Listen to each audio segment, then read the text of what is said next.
လောကပညာတစ်ခုနဲ့ထင်ဟပ်ပြလို့မရအခုကျွန်တော်တို့သိနေတဲ့ခံစားမှုဒုက္ခတွေချမ်းသာတွေအလုံးဟာဝေဒယိတဒုက္ခလို့ခေါ်ပါတယ်ခံစားချမ်းသာလို့ခေါ်ပါတယ်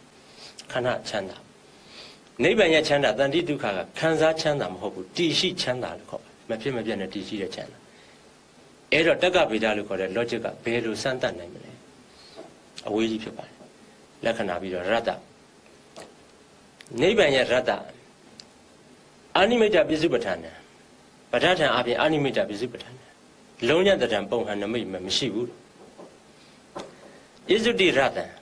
သုတိမလေသေလွန်ခြင်းကိုလွန်မြောက်တဲ့တရားဖြစ်တယ်ဥပတိပင်လည်းမရှိဘူးတဲ့ဖြစ်ချင်းပြက်ချင်းလည်းမရှိတော့အာနိမိတ်တပစ္စုပ္ပထာနံလုံးညတတံပုံဟံနမိတ်လည်းမရှိဘူးနိဗ္ဗာန်ဘယ်မှာလဲလို့ပြဖို့အတွက်ဒသနာကိစ္စလို့ခေါ်တယ်မျက်စိနဲ့မြင်နိုင်တဲ့အရာကိစ္စမဟုတ်ဘူးနိဗ္ဗာန်ဟာရေမြေလေမိတက်ကြီး၄ပါးဆိုတဲ့မဟာဘုတ်၄ပါးနဲ့ပေါင်းစပ်ဖွဲ့စည်းထားတာမဟုတ်တဲ့အတွက်သင်္ကတဆိုတဲ့တရားတွေကနေလွတ်မြောက်နေတဲ့အသင်္ကတတရားဖြစ်တယ်မဟာဘုတ်မရှိတဲ့အတွက်ဒီလုံးရတဲ့ပုံဟန်နမိတ်ကိုကြည့်နိုင်မပြနိုင်နောက်တစ်ချက်ပဋ္ဌာန်းဒါဖြင့်နိဗ္ဗာန်ကိုဓာတ်ရိုက်မသိနိုင်ရင် logic ကဒီနိဗ္ဗာန်ကိုချင်းကပ်မယ်သူရဲ့ဤသောအကြောင်းကိုချင်းကပ်မယ်ခုနကဝေဒနာရဲ့ဤသောအကြောင်းဖတ်တာချင်းကပ်တယ်ချင်းကပ်မယ်ဆိုတော့ပဋ္ဌာန်းနာလပတိနိဗ္ဗာန်မှာဤသောအကြောင်းမရှိဘူးဝေဒနာချုပ်လို့နိဗ္ဗာန်ဖြစ်ရတယ်တဏှာချုပ်လို့နိဗ္ဗာန်ဖြစ်ရတယ်ခန္ဓာချုပ်လို့နိဗ္ဗာန်ဖြစ်ရတယ်လို့ဆိုရင်ဖြစ်ပေါ်လာတဲ့နိဗ္ဗာန်ကလည်းပဲဥပ္ပရှိလာရင်ဥပ္ပတိပင်နဲ့ပျက်စီးသွားအောင်ပဲဒါကြောင့်နိဗ္ဗာန်မှာဤသောအကြောင်းမရှိဘူးတဏှာကင်းညာတဏှာကုန်ညာနိဗ္ဗာန်ပဲဒါဖြင့်နိဗ္ဗာန်မှာဘာမှမရှိဘူးလားလို့မင်းရင်ဘာမှမရှိတာမဟုတ်ဘူးရှိတယ်မရှိတဲ့တရားတွေကဘာတွေလဲရှိတာကတန်တိလက္ခဏာဆိုတဲ့အေးငြိမ်းခြင်းသဘောလက္ခဏာရှိမရှိတဲ့တရားဟာဘာတွေလဲနိဗ္ဗာန်မှာအာတဝမရှိဘူးဩဃမရှိဘူးယောဂမရှိဘူးခန္ဓာမရှိဘူးဥပါဒံမရှိဘူးနိဝရဏမရှိဘူးအနုတ္တယမရှိဘူးတန်ရောစင်မရှိဘူးကိလေသာမရှိဘူးဒီလိုတရားစိုးတွေမရှိတဲ့အရာကိုနိဗ္ဗာန်လို့ဒီလိုသတ်မှတ်ပါဒါကြောင့်နိဗ္ဗာန်ကိုမိမိတို့ရဲ့လောကုတ္တရာဉာဏ်မရှိဘဲနဲ့မိမိတို့ရဲ့လောကီဉာဏ်လောက်နဲ့ပုထုဇဉ်တို့ရဲ့ဉာဏ်လောက်နဲ့လည်းပဲကြံစီမှန်းဆတိုင်းတချက်ဖြစ်နေဖော်ပြလို့မရဘူးအဲ့ဒီမှန်းဆချက်တွေနဲ့ကိုက်ညီရုံများဖြစ်နေမှန်တယ်လို့မယူကြနဲ့အောင်မြတ်စွာဘုရားရှင်ကအရွှေကြီးကိုကြည့်ပြီးတော့ဒါကာလမမင်းသားတွေကိုဖော်ပြထားတဲ့တရားဖြစ်ပါတယ်။ဘာလဲလို့ဆိုတော့ဖယားတရားတန်ခါဆိုတဲ့ယတနာ၃ပါးရှိပါတယ်။အဲ့ဒါကိုကြံစီကြတယ်စဉ်းစားကြတယ်။ဖယားနဲ့တရားနဲ့ဘယ်သူမြတ်တယ်လဲပေါ့။ဟိုတုန်းကကြံဒီကံတို့ဘာလို့ဟောဘူးလဲ။ဖယားနဲ့တရားဘယ်သူမြတ်တယ်လဲလိုက်မေးတာ။ဆရာတော်ကြီးကြီးရောက်တော့ကမင်းတို့အယူတွေဆိုမောင်းထုတ်ပြတယ်။အဖြေမပေးဘူးပေါ့လေ။အမှန်တော့အဖြေတစ်ခုပေးရပါမယ်။ဘာကြောင့်လဲဆိုတော့ကျွန်တော်တို့ဟာသာသနာတွင်ဖြစ်နေတဲ့အတွက်ကျွန်တော်တို့မှာပေတံရှိတယ်။ပါဠိတော်ထာဂရတိကသုတ်တံဝိနည်းအဘိဓမ္မာဒါတွေအားလုံးဟာကျွန်တော်တို့ရဲ့ပေတံမှာကျွန်တော်တို့ရဲ့မူဖြစ်ပါတယ်ဒီတော့ကျွန်တော်တို့ဗုဒ္ဓဘာသာတွေမှာမူဆိုတဲ့စနစ်ရှိပါတယ်ဥပမာဆိုပါဆိုကျွန်တော်တို့ဖြစ်စဉ်မြန်မာလိုပေါ့ပါဠိလိုပြောရင်တော့ပဝတ္တိကမလို့ခေါ်ပါတယ်ဖြစ်စဉ်နောက်ဒုတိယတစ်ခုကပယ်စဉ်ပဟာနကမလို့ခေါ်ပါတယ်နောက်နံပါတ်3ကျင့်စဉ်ပฏิပတ်တိကမလို့ခေါ်ပါတယ်နောက်ဘုံစဉ်ဆိုတာရှိပါတယ်ဘူမိတ်တကဘူမိတ်တကမဘုံစဉ်ဆိုတာရှိပါတယ်နောက်တစ်ခုကဟောစဉ်ဆိုတာရှိပါတယ်ဒေသနကမနောက်အမျက်စဉ်ဆိုတာရှိပါတယ်ဓက္ခိကောယုကမဒီလိုအစဉ်တွေကိုကျွန်တော်တို့ဟာပေတံသပွဲထားရပါတယ်ဖရာတရားတန်ခါဆိုတဲ့ယတနာ၃ပါးကိုဆင်ထားတာဖရာအမျက်လို့ရှေ့ရထားတာပေါ့ဟုတ်လားအမိနဲ့ဖမှာအမိအမျက်လို့ရှေ့ရထားတာပေါ့လို့ဆိုပြီးကိုယ့်ရဲ့ဉာဏ်လေးနဲ့ခုနပြောတဲ့တက္ကဆိုတဲ့မာတက္ကဟိတုကြံစီပြီးတော့စဉ်းစားဆင်ခြင်ကြပါအဲ့တော့ကျွန်တော်တို့စဉ်းစားရမှာကကျွန်တော်တို့မှာပေတံရှိတယ်ကျွန်တော်တို့ဉာဏ်နဲ့မလုံလောက်တဲ့အခါမှာမြတ်စွာဘုရားရှင်ဟောကြားတဲ့ဒေသနာတော်ဒီနဲ့ဘုရားတရားတန်ခါဆိုတဲ့အစဉ်၃ခုကိုဆင်တာဟာအမျက်ကိုဆင်တဲ့ဟာမျိုးမဟုတ်ပါဖြစ်စဉ်ကိုဆင်တာဖြစ်ပါတယ်ဘဝတ္တိကမှာဖြစ်ပါတယ်ဘုရားကအရင်ဆုံးပေါ်ထွန်းရပါတယ်ဘုဒ္ဓလောကေသမုပ္ပန်တော်ဟိတယတပ္ပပါဏိဖြစ်စဉ်အရာဘုရားဟာနံပါတ်1ဖြစ်ပါဘုရားဖြစ်ပြီးတော့မှအဲ့ဒီမြတ်စွာဘုရားရှင်ကနေပြီးတော့ဓမ္မကိုဖော်ထုတ်ပါတယ်ဒုတိယဖြစ်စဉ်ကဓမ္မပါဓမ္မောလောကေသမုပ္ပန်တော်ဒုက္ခယတပ္ပပါဏိနဲ့အဲ့ဒီတော့အဲ့ဒီဓမ္မကိုကျင့်သုံးလိုက်တဲ့အခါမှာသံဃာဆိုတဲ့လူအဖွဲ့အစည်းတစ်ခုပေါ်လာပါတယ်သံဃောလောကေသမုပ္ပန်တော်ပုံညခိတအနုတ္တရဒါဖြစ်စဉ်ကိုပြောတာပါဘုရားပေါ်တယ်နံပါတ်1ပြီးရင်ဓမ္မဆိုတာပေါ်တယ်ဒီနေရာမှာဓမ္မကရှိပြီးသားလို့ပြောเสียရှိပါတယ်သို့သောရှိပြီးသားပဲမဲ့သူပေါ်ထွန်းတာမဟုတ်ဘူးပွင့်ထွန်းတာမဟုတ်ညီကြီးအောင်မှာကြောက်စိမ့်လုံးကြီးတစ်ခုအနှစ်1000လောက်ထိကြာကျင်တဲ့ကြာမယ်ရှိကျင်လည်းရှိနေမယ်သို့တော်လည်းတူးဖော်မှုမရှိရင်ဒီကြောက်စိမ့်လုံးကြီးပေါ်ထွက်တယ်လို့ပြောခွင့်မရှိပါဘူးဒါကြောင့်မြတ်စွာဘုရားရှင်ကအစဉ်အားဖြင့်1ဓမ္မက2သံဃာက3ဗုဒ္ဓနဲ့သံဃာကိုဆက်သွယ်ပေးလိုက်တယ်ဓမ္မနဲ့ဆက်သွယ်ပေးလိုက်ပါ ဒါကြောင့်ဘုဒ္ဓကမအရာဘုရားတရားတန်ခါလို့ဖြစ်စဉ်ကိုဆင်ထားခြင်းဖြစ်ပါတယ်ဘုရားနဲ့တရားဘယ်သူမြတ်တယ်လဲတရားနဲ့တန်ခါဘယ်သူမြတ်တယ်လဲဘုရားနဲ့တန်ခါဘယ်သူမြတ်တယ်လဲဆိုတာဒါတွေကတော့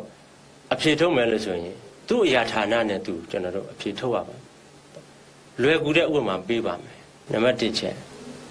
လက်ဝှေ့ချန်ပီယံရဲ့ရေကူးချန်ပီယံရဲ့အပြေးချန်ပီယံရဲ့ဘယ်ချန်ပီယံကတော်လဲလို့မေးအဲ့ဒီအတွက်အဖြေမရှိပါဘူးဘာကြောင့်လဲအရာဌာနမတူလို့ပါအကုန်လုံးအတော်တည်းပါပဲအထွတ်ထိပ်ကြီးပါ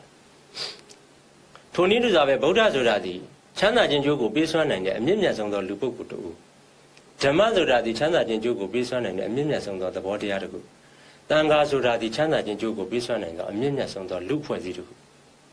လူပုဂ္ဂိုလ်တူရဲ့သဘောတရားတစ်ခုရဲ့လူအဖွဲ့အစည်းတစ်ခုရဲ့အရာဌာနကွဲပါတယ်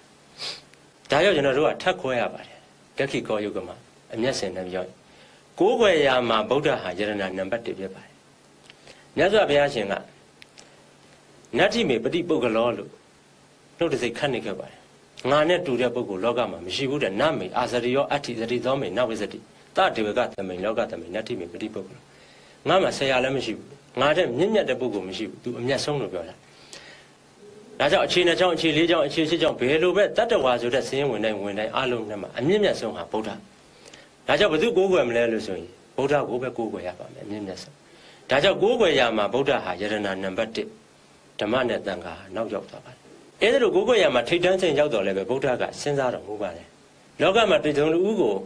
အလေးကလူမပြုတ်ပဲနေရင်မကောင်းဘူးလို့ဗုဒ္ဓရဲ့ဉာဏ်မှာထင်ပါတယ်ဒီတော့ဗုဒ္ဓသည်မိမိအလေးကလူပြုရမယ့်အရာကိုရှာပါတယ်ပုဂ္ဂိုလ်ကိုရှာပါတယ်ဘယ်သူမှမတွေ့ပါဘူးဒါဖြင့်နောက်သဘောတရားကိုရှာတဲ့အခါဓမ္မကိုတွေ့ပါဤတရားကိုငါပင်လင်သိခဲ့လို့ဒီတရားတော်တွေသိခဲ့လို့သစ္စာတရားကိုသိခဲ့လို့ဗုဒ္ဓဖြစ်ကိုရောက်တယ်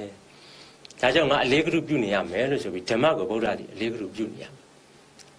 ဒါကြောင့်သမ္မာသမ္ဗုဒ္ဓပုသိတံသီတတာနမာမိဆိုတဲ့ကျမ်းဂန်ပါဠိလာရှိတဲ့နေ့ဓမ္မံကရုံကတ်တော်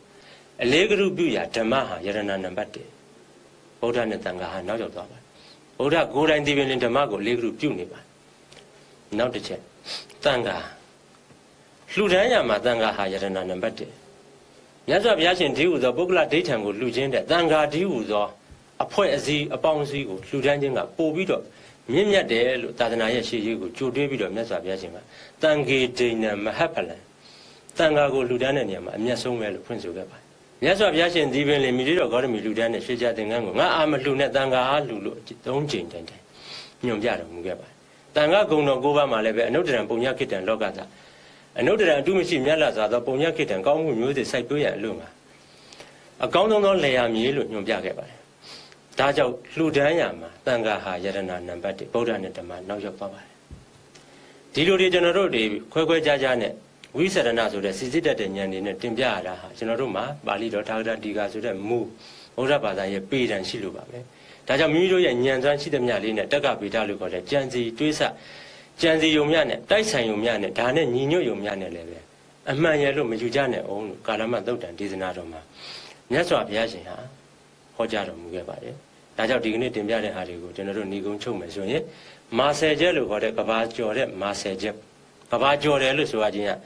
ကေသမုဒ္ဒိသုတ်တံလို့ခေါ်တဲ့ကာလမသုတ်တံကိုဘယ်တိုင်းပြည်ဘယ်လူမျိုးဘယ်ဒေသပဲဖြစ်စေသွားဟောအမတန်မှစိတ်ဝင်စားကြအမတန်မှနှစ်သက်ကြပါတယ်ဒါကြောင့်မာဆယ်ချက်လို့ခေါ်တဲ့ဒေသနာကျော်ယူမှာမာအနုတ္တဝေနကဏ္ဍိဋ္ဌမာပရံပရာယကဏ္ဍိဋ္ဌမာဣတိကိရာယကဏ္ဍိဋ္ဌအဲဒီနောက်ဒီကနေ့ကျွန်တော်တို့တင်ပြတဲ့မာပိဋကသမ္မရာနိနကဏ္ဍိဋ္ဌနဲ့မာတက္ကဟိတုကဏ္ဍိဋ္ဌအားလုံး5ချက်ပြီးသွားပြီဖြစ်ပါတယ်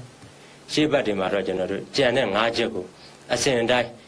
သူသတ်မှတ်ထားတဲ့အချိန်တွင်းမှာဆက်လက်ပြီးတော့တင်ပြသွားပါမယ်လို့ဇာတော်သံဃာတော်ရှင်သူမြတ်များနေတော့ကစကိုင်းနဲ့